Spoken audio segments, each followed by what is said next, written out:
In this video, we are going to talk about a problem related to FM broadcasting, and we are going to discuss how we can solve this problem.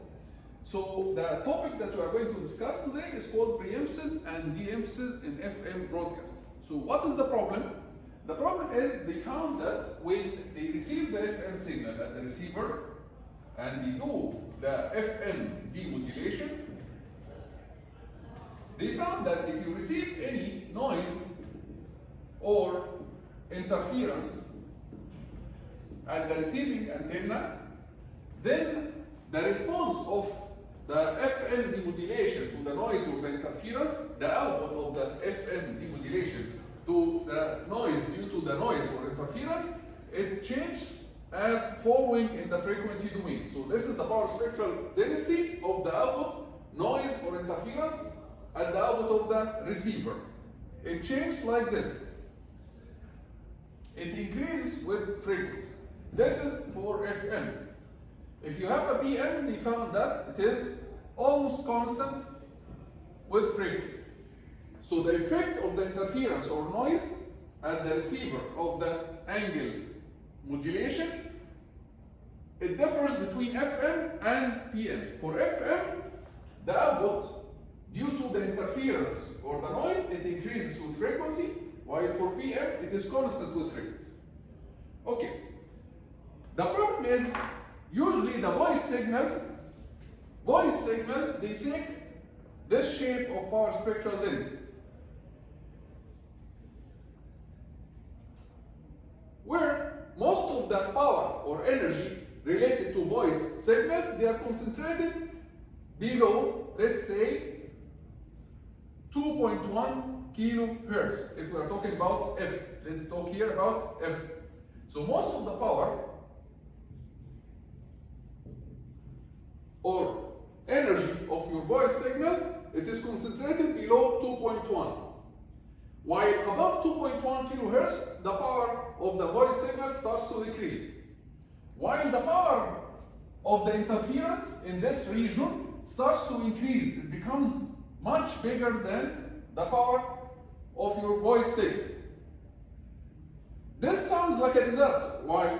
Because now this part of the voice, it suffers or it will suffer from a high interference power at the output of the demodulator. So after we do demodulation, you will get the voice, you will get your voice plus interference. So the interference power will be very large compared to the voice signal in this region, in the region above 2.1 kilohertz, which means that this part of the voice signal is going to be completely destroyed. You are going to lose this part because the signal to noise ratio here will be very small. So this part of the voice is going to be completely destroyed. You are going to lose it, which means that the voice, when you listen to it, will not be a natural voice and it will be completely distorted. So how can we solve this problem? This problem can be solved using something called preemphasis and de-emphasis. They said, although this looks like a disaster, there is a chance that we can use in order to improve the performance, in order to reduce the noise. How can we do that? They said, okay, at the transmitter, let's amplify this part of the voice a little bit. So at the transmitter, let's try to increase the power of the voice signal for this range of frequencies. So for example, I'm going to increase or amplify my voice signal in this range of frequencies. So at the transmitter, this is my voice signal. I'm going to pass it through a filter or amplifier, okay, as we'll explain later. This filter is called the preemphasis filter. This preemphasis filter is going to amplify my voice in the high frequency range. So my voice is going to change from the blue curve to the red curve. And then I'm going to do FM modulation, and then I'm going to transmit my voice. So the voice is going to be transmitted from here. At the receiver, you are going to receive, of course, the voice here that you transmitted, FM modulated, it's not the original voice, it's a modified voice. It's a pre-emphasized voice because we passed it through a pre-emphasis filter, right? So we pre-emphasized the voice. So we can call it voice dash. So my voice dash is being transmitted using FM modulation, and then at the receiver I'm going to receive this pre-emphasized voice in addition to some noise or interference coming from the wireless channel. So what should I do? I will do FM demodulation. So I'm going to get my voice dash, the pre-emphasized voice, plus the interference after I do the demodulation. But in order to obtain the original voice, I need to do something that cancels the effect of the preemphasis filter that we used at the transmitter. We already changed the voice at the transmitter from voice to voice dash. It's a pre-emphasized. And when we receive at the receiver, we are receiving now voice dash plus interference after we do the FM demodulation. Then in order to obtain my original signal, my original voice, I need to pass the received signal, the voice dash plus interference, through something called de-emphasis filter. This de-emphasis filter, it will do the opposite to the pre-emphasis filter. So in the de-emphasis filter, it's going to bring the red signal back to the blue signal, right? So at the receiver, I'm going to reduce the power of this part of the frequency domain from the red signal to the blue signal. But when I do that, when I pass our signal through the de-emphasis filter, it's not only going to reduce the power of the voice, it's also going to reduce the power of the interference. So the interference of the FM in this part is going also to be reduced. So the interference of the FM is going to be reduced in this part. So due to the de-emphasis filter, I'm going to reduce the power of the pre-emphasized signal, so it's going to go back to its original. But the interference also and noise is going to be de-emphasized. It's going to decrease in the power, right? So the power of the interference is going also to decrease, and now our voice went back to the original, and now it sees a decreased interference or decreased noise. So this is the whole idea about preemphasis and de-emphasis filter, is that for the voice signal, this is the signal, the desired signal, the signal that you want to transmit. You do a preemphasis, and then at the receiver you will do a de-emphasis. So your voice is going to go back to the original. But the interference or noise, they come from the channel. So they will not pass through the preemphasis filter. They will only pass, the noise or interference, they will only pass through the de-emphasis filter. And hence, their power is going to decrease. So their power in this range, in the high frequency range, is going to decrease because they will pass only through the de-emphasis filter. While the voice passed through the preemphasis and the de-emphasis, they cancel each other, and the voice stayed as the original voice, while the interference reduced in power or decreased in power. So this is the whole idea about the preemphasis and de-emphasis filters in FM broadcasting. Like this, we will have now our voice signal as original, and it will see a decreased interference because of the de-emphasis filter. Now let's talk about how they design these filters. The preemphasis filter and the de-emphasis filter, they must behave opposite to each other. They must cancel the effect of each other so that our voice signal, it goes back to the original, right? So usually they use very basic circuits to design the preemphasis filter and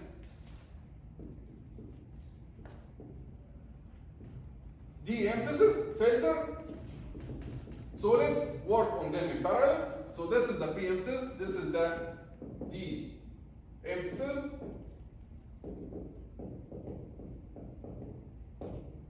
And why they call it preemphasis and de-emphasis? Because we emphasize, we amplify a part or a certain range of the voice signal. That's why they call it preemphasis. Pre means that you do it before you transmit. Okay? So you are emphasizing on a certain part. You are amplifying a certain part of the voice signal before you transmit. So for the preemphasis filter, they design it using a very simple circuit of a resistor, capacitor, and then another resistor. Here, this is how they design their filter. While for the preemphasis filter, they use only one resistor and one capacitor. So this is how, practically speaking, they design the preemphasis and the deemphasis. The equation of the preemphasis filter, it looks like this. Omega 2 over omega 1 as an amplifying gain multiplied by j omega plus omega 1 over j omega plus omega 2. J omega plus omega 1 over j omega plus omega 2. This is how the equation of the preemphasis filter looks like. For the deemphasis filter, the equation is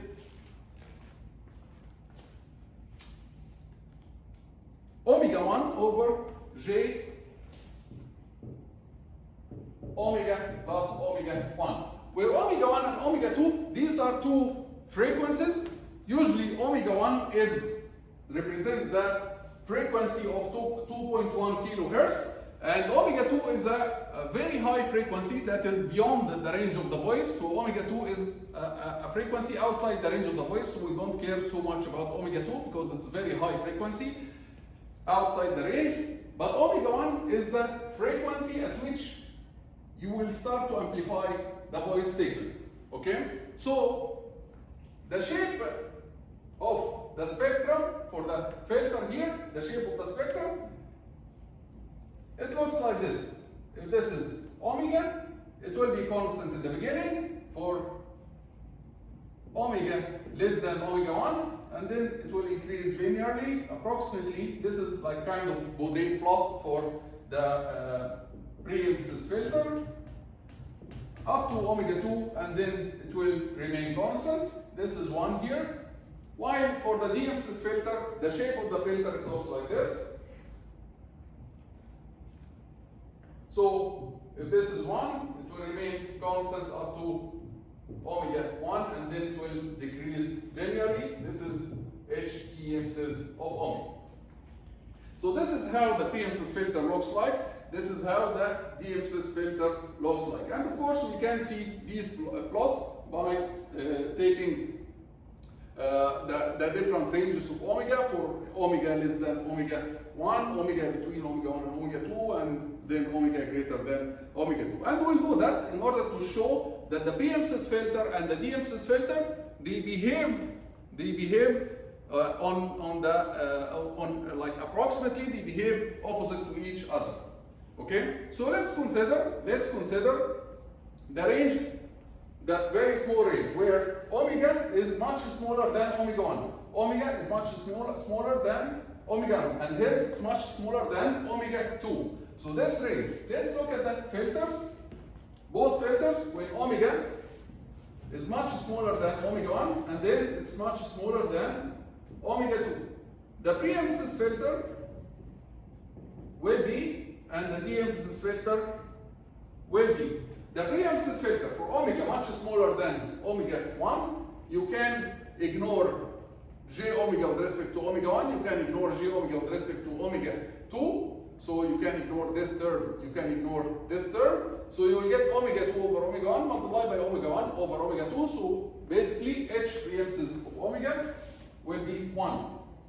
What about the deemphasis? The deemphasis, if omega is much smaller than omega 1, you can ignore j omega with respect to omega 1, so H deemphasis also will be 1.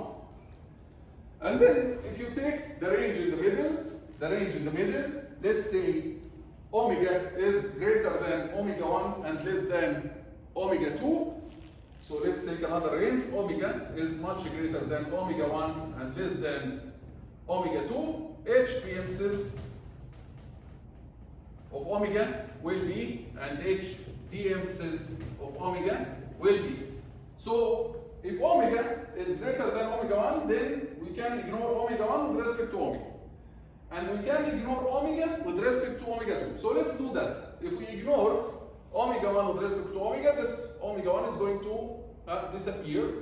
And then we ignore j omega with respect to omega 2 because omega is much smaller than omega 2, so this term also is going to disappear. So we are going to remove this, we are going to remove this. Omega 2 cancels with omega 2, so we get j omega over omega 1. J omega over omega 1, which is a linear relationship that we see here. It's a linear relationship with omega that we see here. What about the de-emphasis filter? The de-emphasis filter, we are going to ignore omega 1 with respect to omega. So we are going to get omega 1 over j omega. So we see that the preemphasis filter and the de-emphasis filter, they are opposite to each other. So if we multiply them, we are going to get 1 again. And then we can consider another range. For example, when omega is less than, much smaller than omega 2, but it's not much higher than omega 1. Okay, so let's say this range, it's much smaller than omega 2, but it's very close to omega 1. So we cannot ignore omega 1 here. So H preemphasis will be, H preemphasis of omega will be, we cannot ignore omega 1 here, right? But we can ignore omega with respect to omega 2. So what we are going to get is, we are going to get j omega plus omega 1 over omega 1. While the de-emphasis filter will be, if we ignore, again, we cannot ignore omega 1 here with respect to omega, because omega and omega 1, they are in the same range. So we are going to get, without any approximation, omega 1 over j omega plus omega 1. Which is, again, they are opposite to each other. If you multiply the two filters, the preemphasis and the de-emphasis, you will find that the result of the multiplication will be 1. So approximately the preemphasis and the de-emphasis will be opposite to each other. They will cancel the effect of each other. And hence, when you do preemphasis for your voice signal at the transmitter and de-emphasis at the receiver, the voice will go back to the origin. While when you do a de-emphasis only for the interference comes from the channel, so it will be subject only to de-emphasis. You are going to reduce the power of the interference while keeping the voice as it is. Okay? We don't do this, or before, why we don't do this in other modulation techniques? What did we pay here? What is the cost that we paid here? There is no free lunch, as we mentioned many times before. So what is the cost of reducing the noise power at the high frequency range? The cost is when you amplify your signal, when you pass your signal through the preemphasis filter at the transmitter, you are amplifying your signal.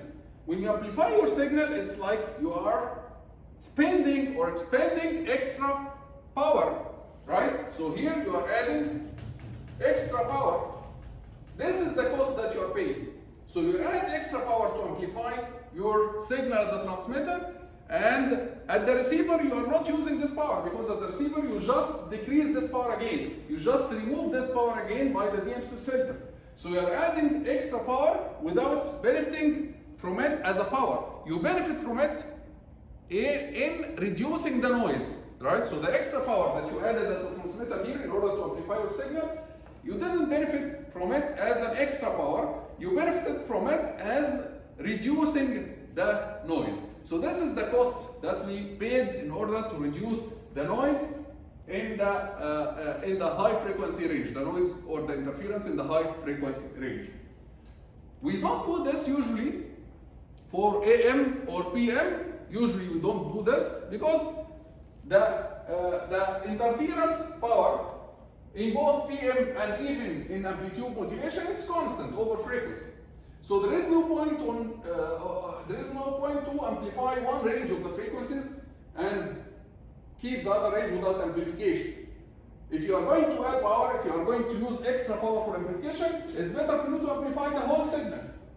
Not to amplify part, to pre-emphasize on a certain part and you don't amplify the other part because the interference is constant, right? So we don't need to do preemphasis and deemphasis in PM or AM because the interference is constant all over the whole range, okay?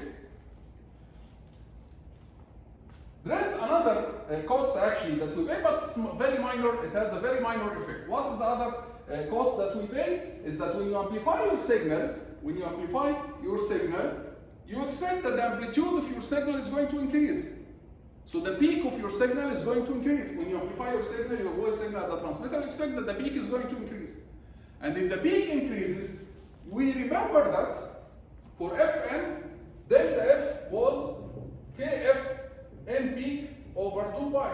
So if the n peak increases, you expect that delta F is going to increase, right? If n peak increases, you expect that delta F is going to increase, and the bandwidth is also going to increase. So you are paying extra bandwidth. This is another cost that you are paying in the preemphasis and deemphasis filter. However, this cost is very minor. Why? And the bandwidth, because the bandwidth will not increase very much. Why is that?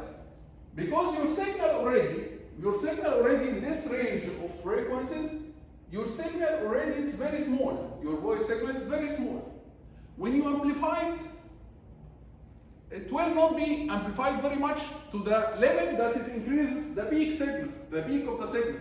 It will increase it, but it will not increase it very much. It will be a very minor increase. It will not even affect the total bandwidth of your FM signal. Yes, so there is an effect, but this effect is very minor. It will not affect the whole bandwidth of your signal. Why is that? Because already the part that you are amplifying, it has a very small amplitude, and there is a nice example here. They said that assume that you are doubling the salary of an unemployed person, and you decided to double its salary. Already his salary is 0 because he is unemployed. If you double it, even if you multiply his salary 10 times, it will remain 0, right? So here, this is the same idea. The amplitude here is very small. Even if you amplify it, it will remain small. So it will not affect N peak very much, and hence the bandwidth will not be affected very much. So this is a minor cost that we pay, okay? But it's not the main cost. The main cost is the amplifying and the extra power that we use to amplify our signal at the transmitter. Hopefully that was clear about the problem of interference in FM and how we solve it using preemphasis and deemphasis filters. See you in the next video.